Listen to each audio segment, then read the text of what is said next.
Good afternoon, YouTube. Welcome to AGK's Vinyl Life.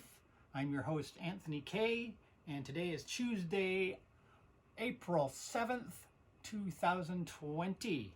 And on this week's episode, or possibly episodes, I am going to be starting a new series that I'm planning to do over the course of this year.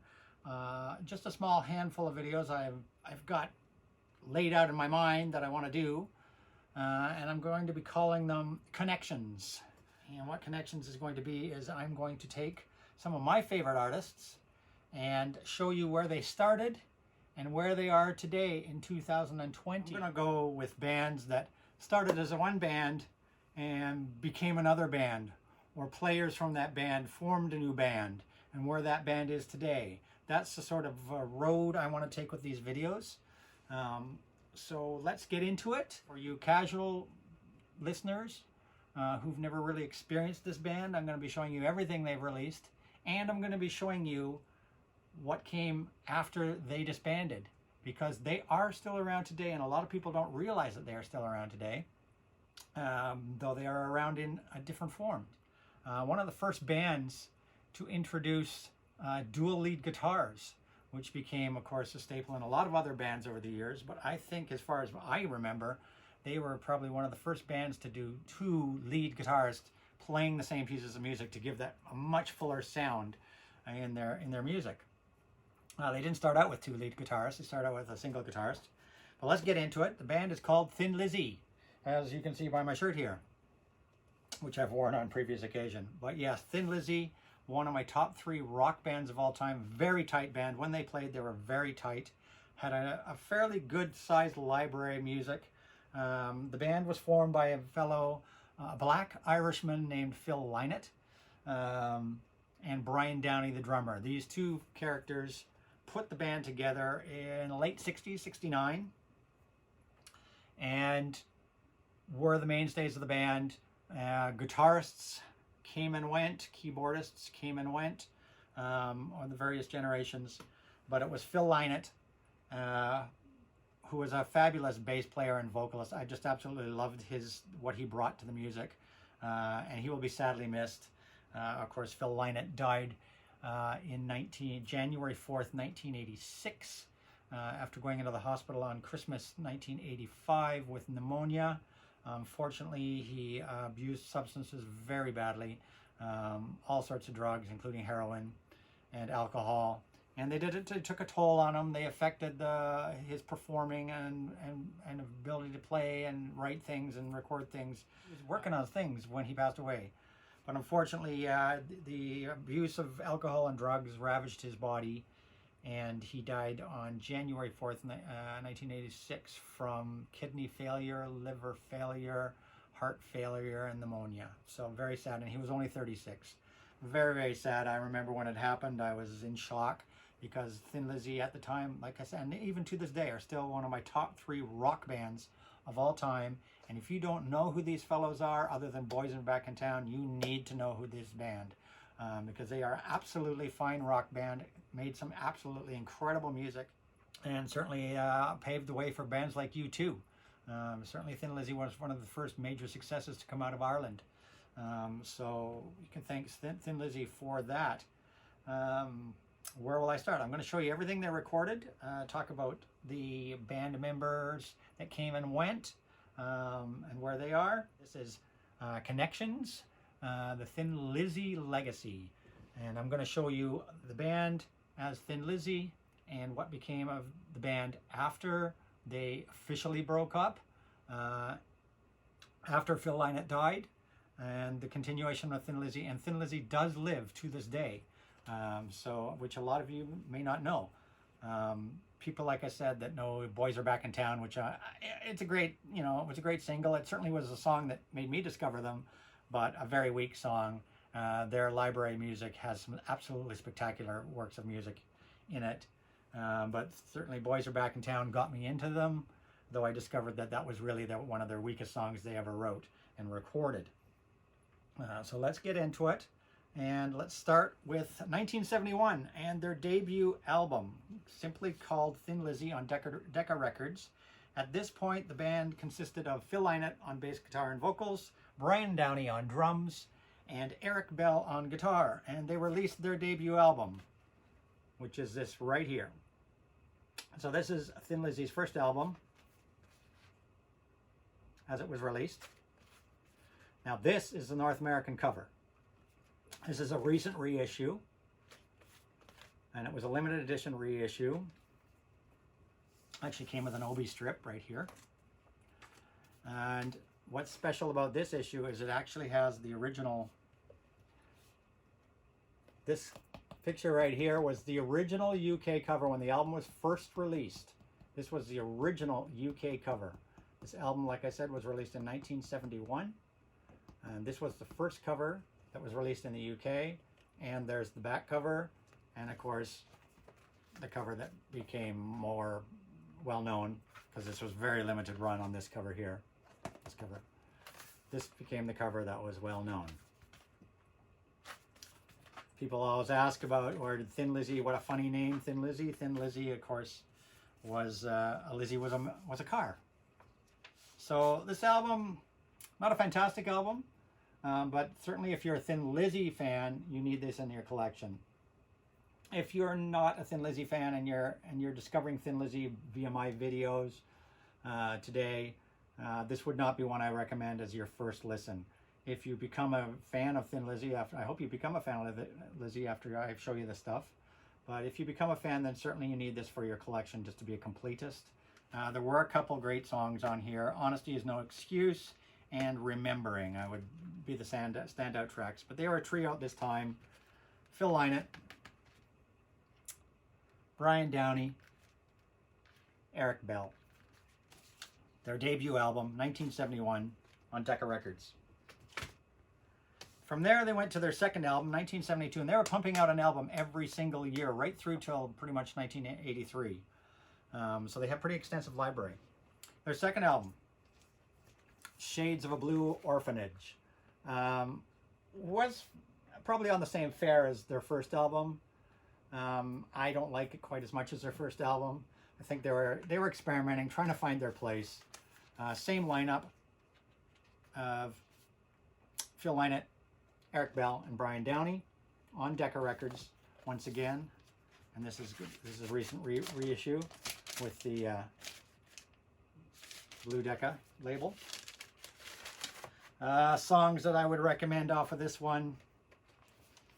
Probably the best songs on here, of course, Shades of a Blue Orphanage and Sarah. And Sarah would be a song that would be written again and performed again by Thin Lizzy on a later album a few years down the line. Shades of a Blue Orphanage, their second album from 1972. Still the same trio of musicians, still finding their place in the world market. Obviously, these albums are very Irish, folky oriented. There was rock in there. Eric Bell was a great guitarist. But they were finding their place. Like I said, for a completist, anybody that's a fan of Thin Lizzy, you need these in your collection just to have their entire library. If you're just starting out with Thin Lizzy, I wouldn't recommend it. Up next, this I think is their first big album. This is an album when I think they finally found a sound, but we're still refining it. And this is Vagabonds of the Western World from 1973. Vagabonds of the Western World.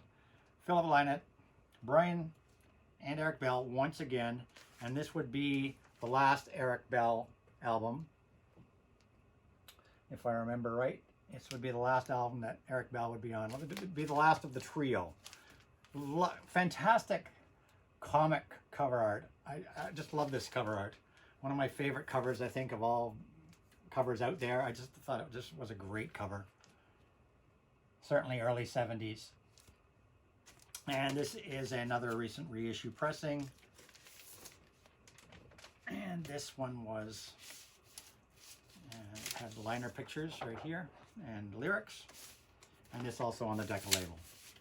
So Decca, they were on Decca for the first 3 albums before they moved on and got onto another label.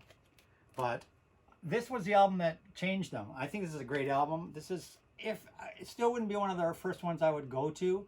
I think you need to collect everything after this album before you go back to this album. But for sure on this album, there's one song, The Rocker, one of their best Lizzy songs of all time for sure. I put it up there in the top 20 songs they ever released ever. The Rocker on here, a fantastic song. But when this album came out, there were some great tracks on here. Vagabond of the Western World, Little Girl in Bloom, Gonna Creep Up on You, Song for While I'm Away, and The Rocker, I would say, were the best songs on here. But it was when they released this album that they released a single. And that single was Whiskey in the Jar. And that single put them on the world map. Whiskey in the Jar, which was never on this album, but released as a single, put them on the map. And of course, with Whiskey in the Jar being a promo single, it helped sell this album. And of course, The Rocker being the big song off this album. But Vagabonds of the Western World, Thin Lizzy, definitely a great album. The best of the first of the three. They were definitely finding their sound, but it was definitely Whiskey in the Jar that put them on the map. 100% on the map. And Whiskey in the Jar is played to this day by so many other bands.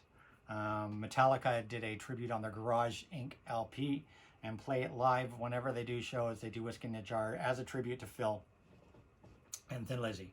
So yeah, Whiskey in the Jar, fantastic song, but wasn't on that album, but helped sell that album. So that was 1973. Then we got to 1974, and from there they moved to, I believe it was Phonogram Records. I don't think they were on, yeah, they were on Vertigo now.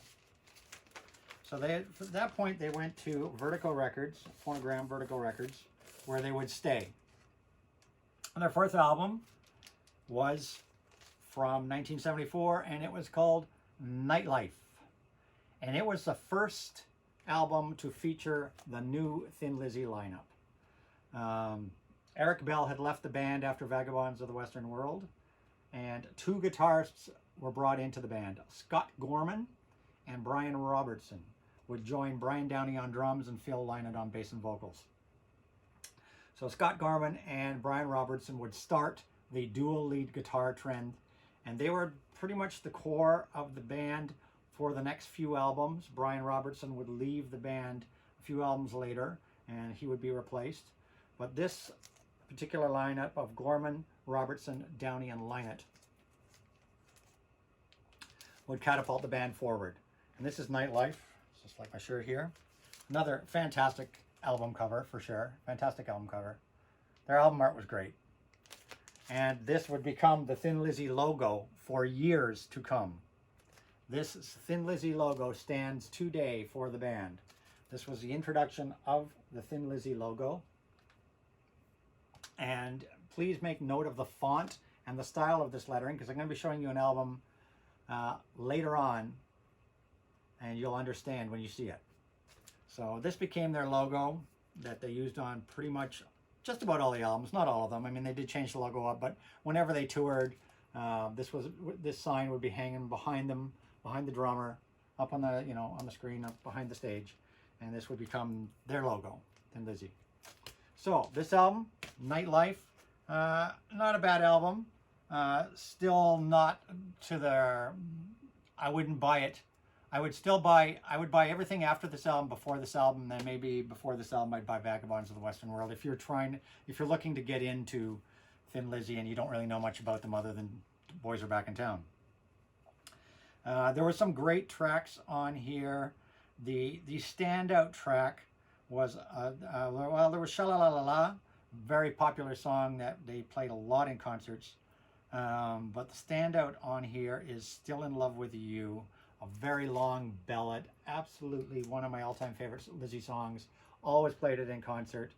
And the thing that's special about Still in Love with You is guitarist on this album. There was a guest guitarist on this song, and that guitarist was Gary Moore. So those of you who know who Gary Moore was, fantastic blues rock guitarist. Gary Moore, this was their first time he would join Thin Lizzy, and he would return later with Thin Lizzy.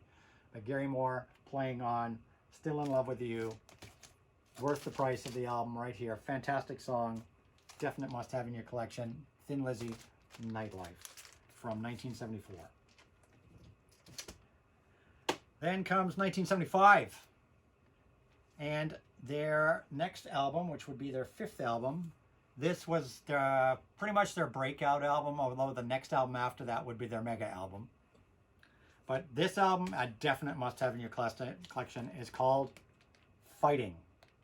And same lineup of Gorman, Robertson, Lynott, and Downey. Absolutely spectacular album. Definitely must-have in your collection. If you were going to start anywhere, I would start with this one for sure. Fighting. So many great songs on here. Rosalie, which was a Bob Seger song. Suicide, fantastic song that they played all the time in concert. Wild One, just a great song. Sort of a kind of ballady, folky. I can't really explain it. You'd have to hear it. But Wild One, a fantastic song. Fighting My Way Back, great rocker. Just a fantastic album on Vertigo. And this particular pressing is on the Vertigo Spaceship, which a lot of their records were on. The Vertigo with the flying saucers would be the label you would see on most of their recordings for the next couple of years. But Thin Lizzy Fighting, 1975, great album. Must have in your collection. Such a tight band. Then came the album that most people are familiar with, and that is Jailbreak. The album that got them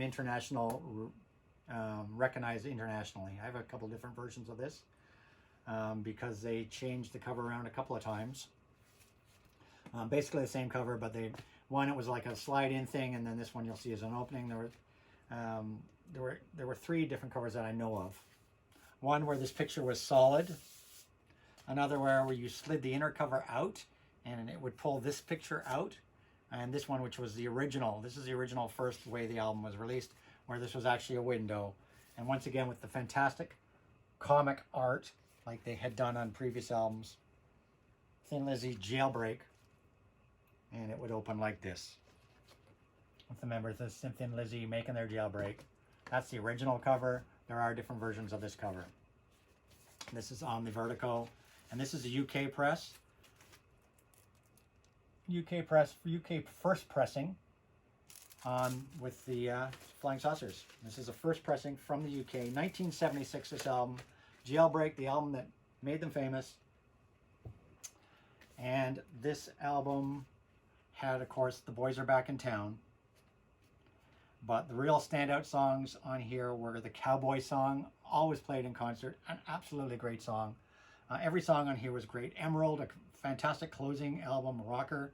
Warriors, Romeo and the Lonely Girl, Running Back, Angel from the Coast, Fight or Fall. You cannot go wrong with this album. This is a must-have in anybody's record collection, and it is certainly a good jumping off point for anybody that's saying, oh, I know Boys Are Back in Town, so yeah, pick up this album for Boys Are Back in Town if that's what you want, and go from there.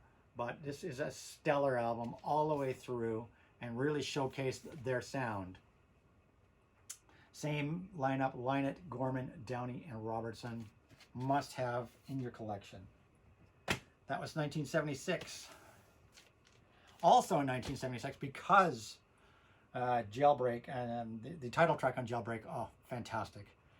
Play in concert, you could not beat that song. It was fantastic in concert. In 1976, they released 2 albums. Because Jailbreak was so massive, people were clamoring for a follow-up. So they got their follow-up in Johnny the Fox. Johnny the Fox, great album. Once again, just some more great cover art for you. Johnny the Fox, 1976, a must-have. Great songs on here. Johnny, Rocky, Borderline, Back on the Borderline. Fool's Gold, Johnny the Fox meets Jimmy the Weed. Kind of a little bit of a conceptual album going on here. Massacre, Sweet Marie, beautiful romantic song, and Boogie Woogie Dance. This was their follow-up. Not as good as Jailbreak, in my opinion. A lot of people think it's better, I don't know, or on equal par. I'd say it was slightly not as good as Jailbreak, maybe just because they pumped it out in the same year as Jailbreak. But still, absolutely stellar, stellar, stellar. And this would be the last album, studio album, that Brian Robertson would play on, though he did appear on the next studio album in a couple of songs.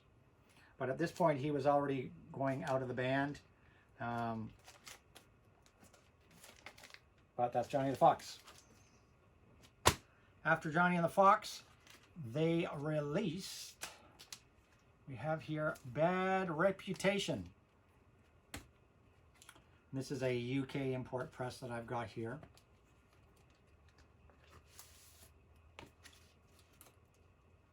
And was this on the Vertical Spaceship label? Yes, it was. Vertical Flying Saucer label. And this is a UK press, first UK press. And this is Bad Reputation from 1977. Fantastic album, and personally, I think my favorite album of all of their albums. I don't know, I just really love this album from beginning to end. I highly, highly, highly recommend Bad Reputation. It does show the whole four-piece band on here on the back cover: Robertson, Gorman, Downey, and Lynott. Though on the front cover, as you can see, we only have Downey, Gorman, and Lynott. And that's because Robertson had already left the band, but he did appear on 3 songs on this album. This album was absolutely spectacular. Like I said, I think it's my favorite of all their albums, possibly. But you know, every day I could wake up and say, tomorrow I could say another one of their albums is my favorite. But I think this one really just rings home to me. This, of course, had Soldier of Fortune, Bad Reputation, Opium Trail, Southbound, just absolutely love Southbound. Then Dancing in the Moonlight, which was a big single success for them. They're probably their next biggest success since Boys Are Back in Town. Killer Without, then there was kind of then Killer Without a Cause, which then led into 3 songs that were all linked together. Even though they were separate songs, they went into each other. So it was like a 3-song medley or whatever you want to call it, but they were all separate songs, but they all flowed into each other, and they were Downtown Sundown, That Woman's Gonna Break Your Heart, and Dear Lord. So Thin Lizzy, Bad Reputation, absolutely spectacular album. And as you can see, I've got this import displayed in one of my vinyl storage solutions covers, which I'm going to be doing a video on vinyl storage solutions in the near future. Bad Reputation, Thin Lizzy, 1977. Then came after that, probably, as far as I'm concerned, one of the greatest live albums by any band out there, definitely up there in my top live recordings. Some people say that there was some overdubs done on the album after it was recorded live, that they went in and re-recorded overdubbed some guitar parts and vocal parts and this and bass, but it's rumor. There's no real substantial fact that it was done or it wasn't done. Take it as you will. I personally absolutely think this would be my #1 go-to live album out there by any band.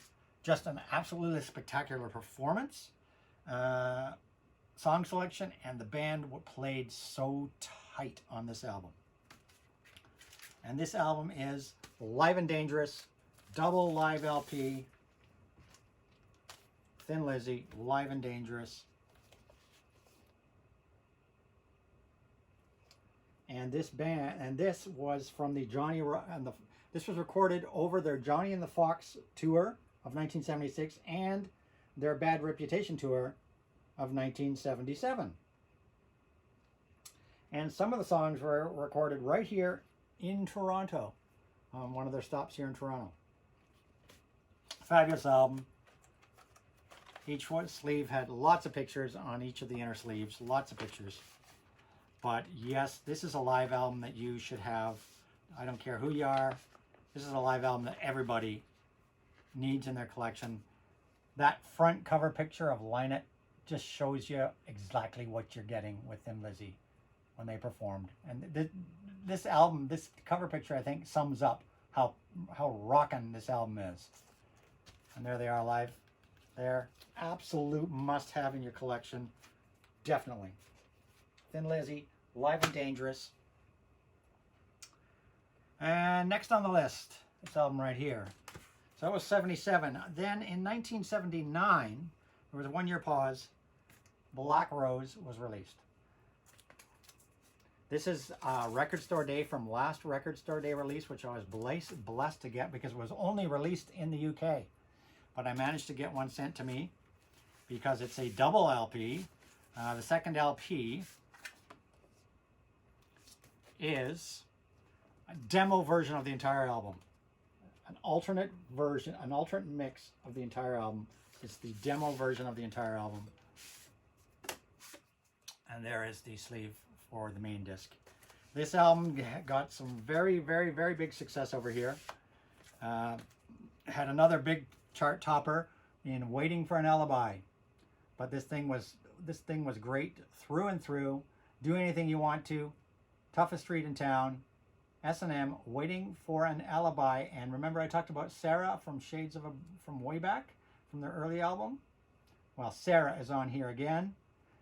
The Sarah version that became famous.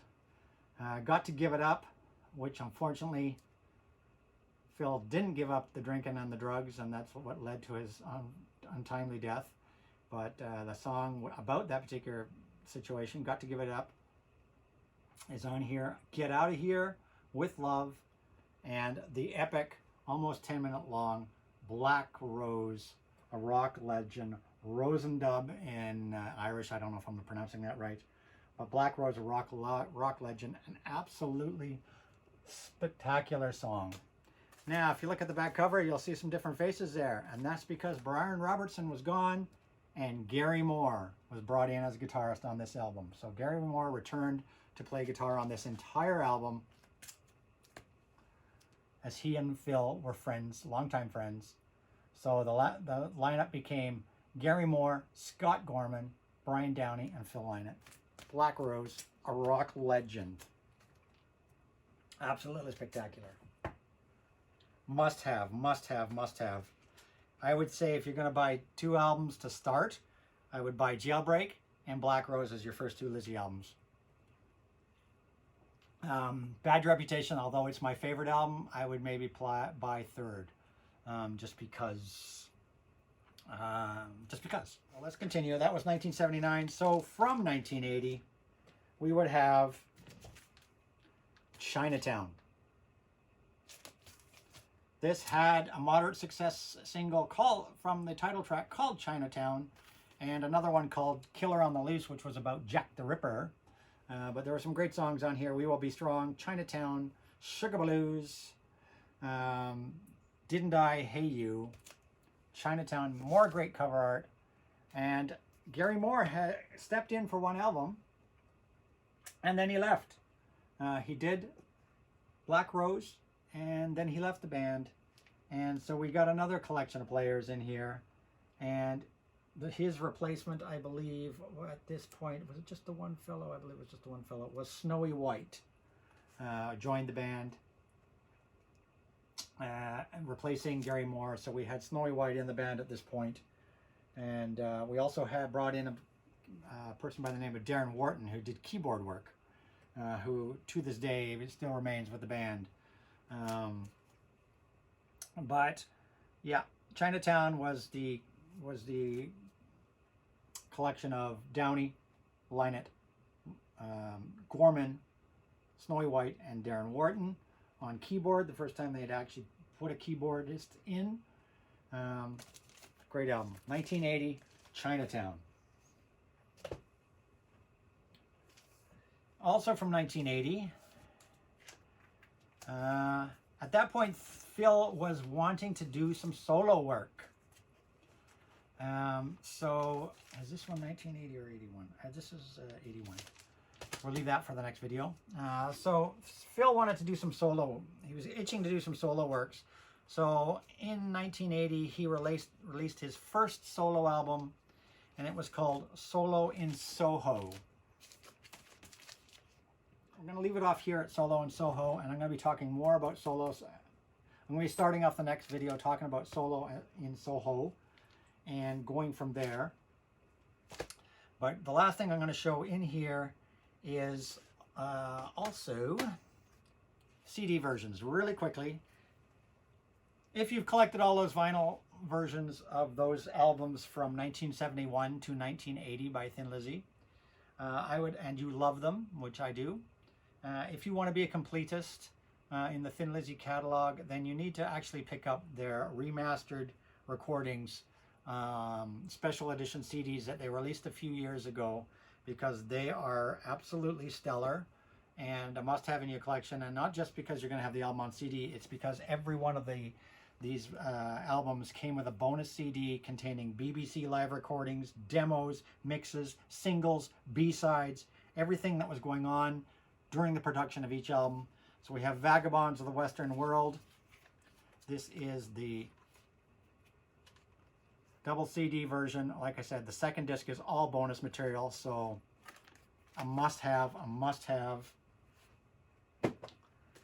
Then the next one that had lots of bonus material was Jailbreak.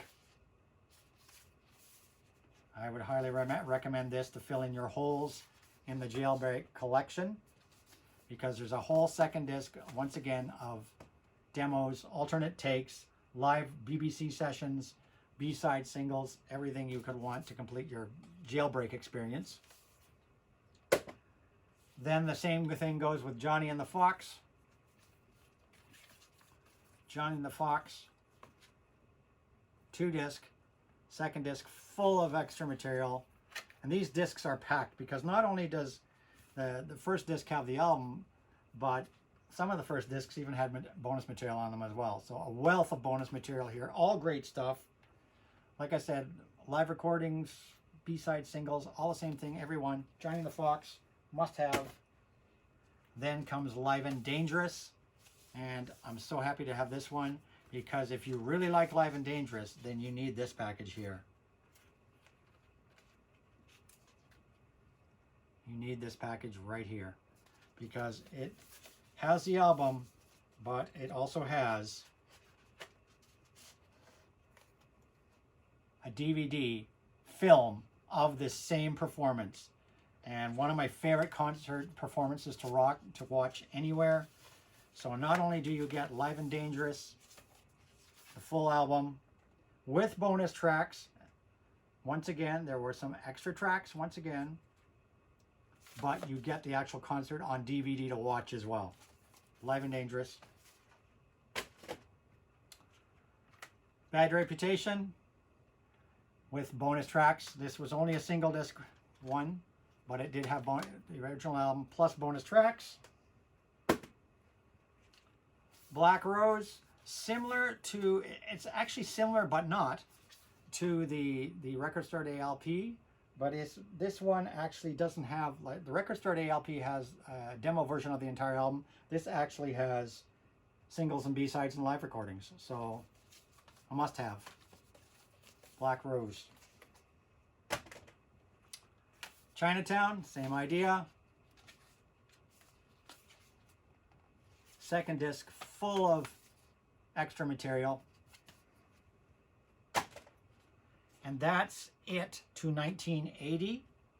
I'm going to stop it here, and we will continue. I will see you in part 2 of this video, and please tune in for part 2, because part 2 is going to be the most interesting, because we're going to be seeing the last couple albums from Thin Lizzy, and then we're going to be seeing the bands that we're going to be seeing Thin Lizzy as they are now. We are going to see what became of Thin Lizzy, because Thin Lizzy are still around, but they have a new band name, and that band name is the Black Star Riders. And we're seeing Grand Slam, the band that Phil Lynott was putting together and recording an album before when he passed away, who finally this past year released that album. So you're going to be seeing Grand Slam, Black Star Riders, the rest of Thin Lizzy in part 2 of this video, documentary of the life of Thin Lizzy and Phil Lynott. Plus you're going to be seeing some more Phil Lynott solo works here, Gary Moore stuff. The second part of this video is going to be very interesting, so I hope you tune in and watch it. Turn your notifications on, ring that bell so you don't miss when I release the second part of this video. I plan on probably releasing it later this week, maybe 3 days apart for part 2 of this video. And I hope you've enjoyed this again. Don't forget to follow me on Instagram, AGK_lifetime of vinyl, where I post my spin of the day. So please like and subscribe to my channel. Comments welcome. Love to hear what you guys have to say. Hope I'm entertaining you. Tune in next time. Cheers, and bye for now.